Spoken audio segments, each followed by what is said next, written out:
let's see how long we can keep this going. Today's review is Supergirl Season 1. I'm Ed Bow, and welcome to Ed Reviews.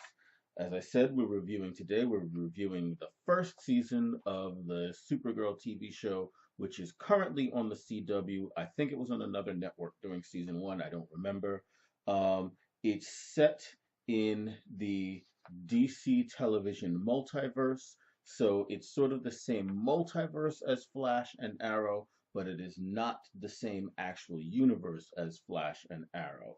Um, it's a sort of a bizarre, well, not bizarre, but a sort of it's a universe where a lot of the things that happen to Superman that are strictly Superman lore didn't happen, so many of them are happening to Supergirl instead of him. Things like Bizarro, stuff like that. Okay, so the characters. We have the actress Melissa Benoist. I'm not sure how you pronounce her name. She plays Kara Danvers, aka Kara Zor-El, aka Supergirl. She's very, very likable as Kara Danvers. She grows on you as Supergirl. In the pilot, she's not quite that good as Supergirl.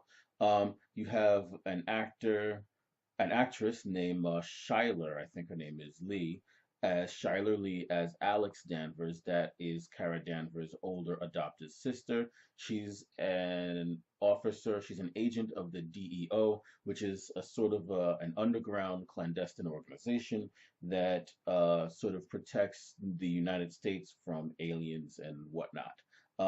Callista Flockhart plays Cat Grant, formerly the gossip columnist uh, for the what is the Metrog, the Daily Planet, and she here is a media mogul who has taken over. She's essentially a female Ted Turner, but more on the lines of like very much everything she does is entertainment rather than actual hardcore news. And she is basically snarkiness personified. She's got a lot of great lines. Callista Flockhart is pretty good in the role. Um, then you have, wow, I have no idea how you pronounce this guy's name. Something Brooks, and he plays James Olsen. That is Jimmy Olsen. He's also super likable. This Jimmy Olsen is a big, muscular black dude. He's not the typical Jimmy Olsen. He's not a nerdy guy in a bow tie. Um, he's a very, very likable character. The actor is very good in the role. Then David Harewood as Hank Henshaw. He's the director of the DEO. He's the guy that is mainly trying to protect the United States from alien intervention, et cetera, et cetera. Then Jeremy Jordan plays a guy named Wynn Scott, who is Kara Danvers' chief resident within her friend zone, and he would very much like to get out of the friend zone and move up to the more um, more desirable real estate, shall we say.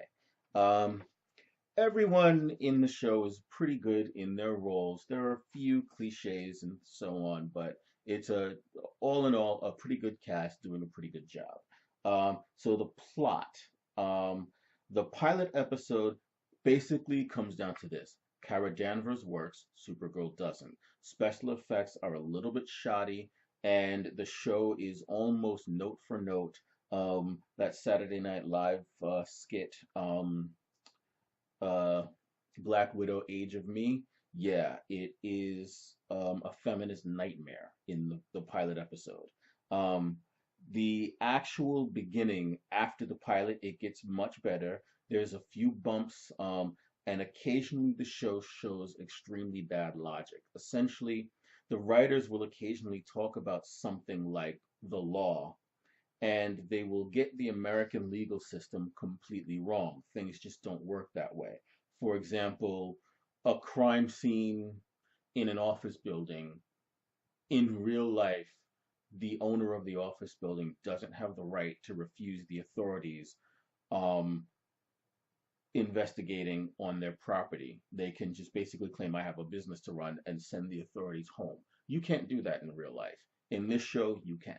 And sometimes they just do stupid things like that. And it's just somebody should take the writers and knock them over the head and make stuff work the way it works in the real world, because it's much more believable and it makes them all look like idiots when they do stuff like that.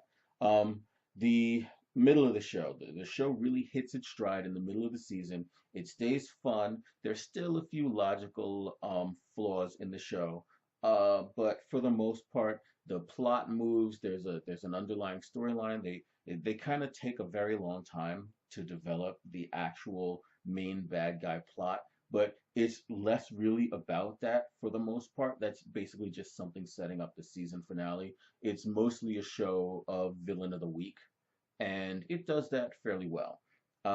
The ending of the season, it wraps up the season in a very long it wraps up the season long story in a family friendly way.